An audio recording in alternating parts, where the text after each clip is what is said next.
Laowinners, it's Laowinners here with another video, and today I'm actually going to answer and cover in depth one of the most popular questions that I get on my channel. Because I've lived in China for 7 years now, and a lot of people ask me and they want to know, why haven't I become a Chinese citizen, right? I think a lot of people are confused because they think of things in terms of Western identity or national identity, something you can complete on paper, whereas China is more of a cultural or racial identity. So we're going to go over some of the rules that you need to do and some of the things you need to do to actually become a Chinese citizen, and also talk about why I don't think it's actually possible. Now let's pretend you actually did become a naturalized citizen of China, the People's Republic of China. Now, the problem is that you wouldn't actually be granted any special rights as a Chinese citizen.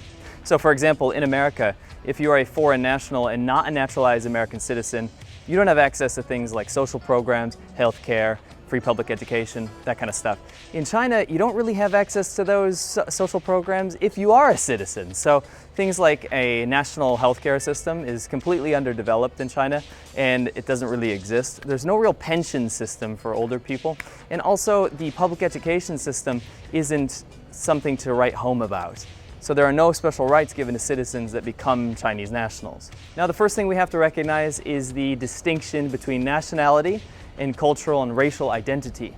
For example, a Chinese person born in America, even if they're third, fourth, fifth generation, but they're racially or ethnically Chinese, are still considered Chinese in Chinese people's eyes, and also in the government's eyes as well. Whereas an American born in a different country and becomes a naturalized citizen of America are considered American. American is not something in your blood. You are not born American. It is a national identity. It's something that can be done on paper. So that's the first distinction, right? So the distinction between cultural identity and racial identity and on paper national identity is completely different. It's different logic. But because China is trying to become a more international country, or at least appear so on paper, they have to abide by certain laws that most other countries have, which is the ability to naturalize citizens that want to become Chinese. So theoretically on paper, China does have these rules. And let's go over some of those requirements. Now the first thing you actually need if you're going to become a citizen of China, or the People's Republic of China, is you need to get your foreign permanent residence certificate, right? And this is called a Chinese green card, and this is probably the most commonly asked thing that I get from my subscribers is, how do you get a Chinese green card? Well, in my experience, I don't know anyone that has actually got one. Now, if you're going to get your permanent foreign residence certificate here in China, there's a few things that you need to do. Number one, if you're doing it through a spouse, so say your wife or your husband is Chinese and is a Chinese national, you can basically apply after you've been married for 5 years and have been living in China for 5 years as well. You have to prove that you have a stable income and a stable job. And you also have to get a health check kind of certified by the Chinese government showing that you don't have any terminal illness or anything bad like that. You also have to prove that in your home country and in China, you do not have a criminal record. You need your passport, you need your visa, and you need some passport photographs, basically. It sounds completely normal, like a normal visa application process, but when I dug around quite a bit actually to find out more information about the requirements of this thing and wonder why none of my friends or I have been able to get this certificate, I actually found out that there are other stipulations that the Chinese government takes more seriously than just being married to a Chinese woman. Now, the other things that can actually get you your permanent residence here in China are basically being able to invest between $500,000 and $2 million in the country, right?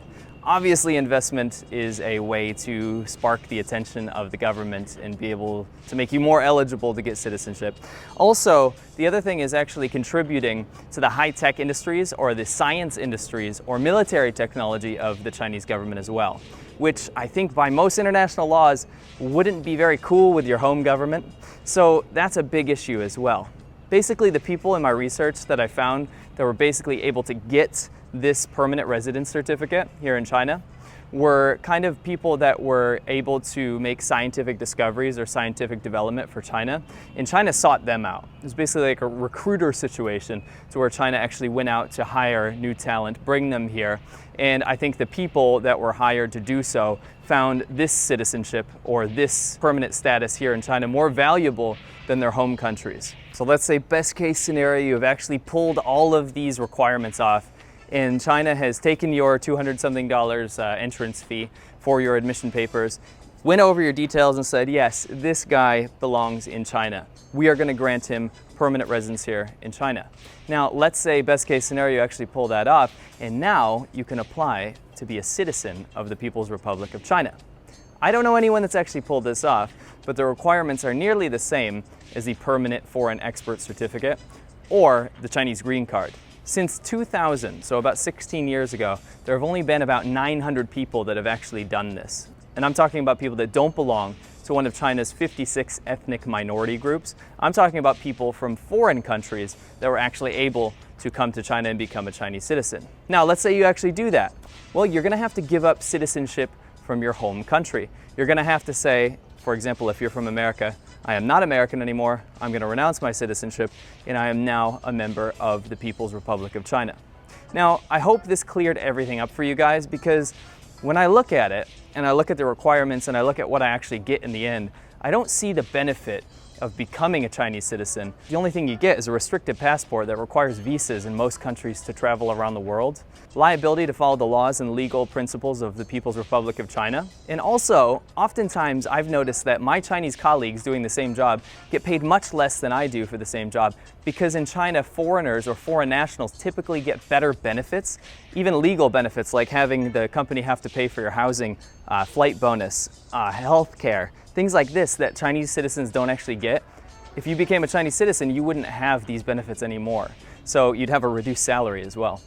Now, on my ADV China channel with Winston Serpenzade, we actually covered a bunch of reasons in depth as to why a foreigner can never become Chinese. And I'm not just talking about a Chinese citizen, becoming a Chinese and assimilating into this country.